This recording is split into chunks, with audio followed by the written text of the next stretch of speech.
Du coup, voilà, en fait, là, on parle de la CEDEAO du franc CFA. Les deux sujets sont liés, hein, même si Aziz n'est pas d'accord que l'UEMOA et la CEDEAO ne sont pas liés. Mais quand même, tous les membres de l'UEMOA sont dans la CEDEAO. Donc, finalement, cette question d'organisation, on a parlé de faiblesses sur le plan économique, sur le plan politique. On sait bien qu'il y a, comment on dirait, dans les textes de la CEDEAO, il y a la question d'harmonisation économique. Est-ce qu'on peut harmoniser une économie sans avoir une monnaie quand même utilisé par tout le monde, d'où la mise en question en fait du franc CFA. Alors, la CEDEAO un des objectifs de la CEDEAO, c'est la création d'une union monétaire. Nous sommes liés avec l'UEMOA. Au fait, avant de répondre directement à ta question, je pense que dans l'analyse de Elijah, je pense, Aziz, sur la question de la réforme, on est d'accord. Hein. Il faut réformer la CEDEAO parce que, comment on appelle, les États sont évolutifs. Les espaces économiques sont évolutifs. L'économie même est évolutive. Donc, il faut adapter les textes de la CEDEAO aux exigences aujourd'hui d'une économie mondialisée. Hein, ça, c'est bien normal. On est d'accord là-dessus.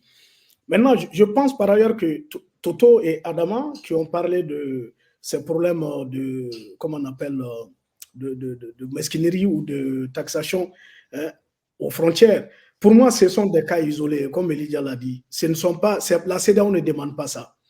La question de la carte de séjour en Côte d'Ivoire, c'est la CEDEAO ne s'ingère pas dans la souveraineté des États. C'est un choix qu'a fait l'État ivoirien, mais même dans l'obtention des cartes de séjour, les pays... Est-ce que ce n'est pas une violation du texte de la CEDEAO finalement? Pas du tout. Les ressortissants de la CEDEAO sont favorisés par rapport aux autres ressortissants.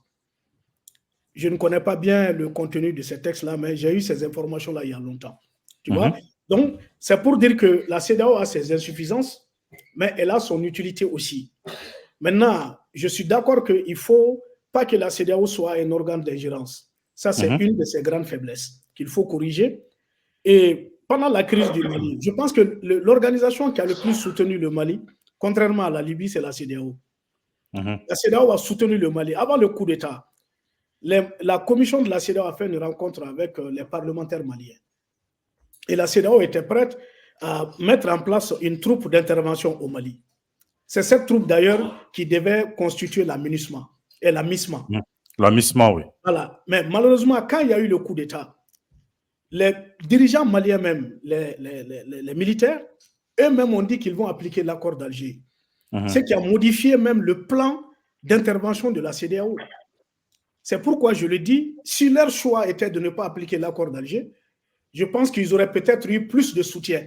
Mais puisque leur choix a été d'appliquer l'accord d'Alger, qui n'est pas dans les textes de la CEDEAO, car la défense de la souveraineté des États, c'est ça qui est dans le texte de la CEDEAO, tout comme dans les textes des Nations Unies. Voilà pourquoi je le dis et je le répète, la seule raison qui pouvait pousser le Mali à quitter la CEDEAO, c'est de lui reprocher d'avoir soutenu l'accord d'Alger contre l'État du Mali, y compris les Nations Unies aussi. Donc, la question que tu as... Rapidement,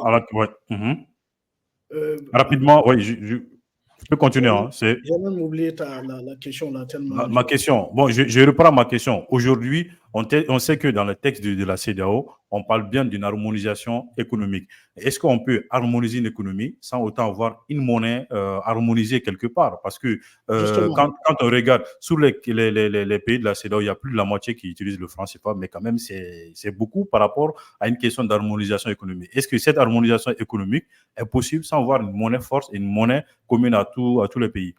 En fait, dans le plan d'évolution de la CEDEAO, vous avez la création d'une zone de libre-échange économique, la ZLECAf.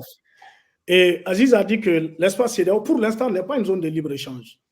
C'est un espace communautaire qui a des lois d'intégration économique. Mais leur objectif, c'est d'évoluer vers une zone de libre-échange, ce qui doit être la base de la ZLECAf et de l'ECO, qui fait débat actuellement. Je pense que les dernières réunions de la CEDEAO ont acté la mise en circulation de l'ECO. Mais ça fait débat parce que jusque-là, il y a une forme d'ingérence politique qui font que, comment on appelle, il n'y a pas tellement d'entente sur ces questions entre Alassane Dramane et la France, Macron, entre le Nigeria et aussi ses alliés. Donc, cette question est posée. Donc, c'est juste pour te dire que dans sa perspective d'évolution, la CEDEAO a prévu, dans le cadre de l'harmonisation économique, d'avoir cette monnaie commune aux 14 ou 15 États de la CEDEAO pour pouvoir jouer pleinement son rôle économique. Mais il ne faut pas oublier une chose. La base économique et monétaire de la CEDEAO, c'est le CFA. D'accord. Tout comme vous avez d'autres organisations, la CEMAC, la CEAC, ainsi de suite, vous avez beaucoup de zones et qui sont affiliées au CFA, mais dont il n'y a même pas de convertibilité entre ces CFA et d'interchangeabilité entre ces CFA. Peut-être qu'on va rentrer dans ces questions-là. Justement,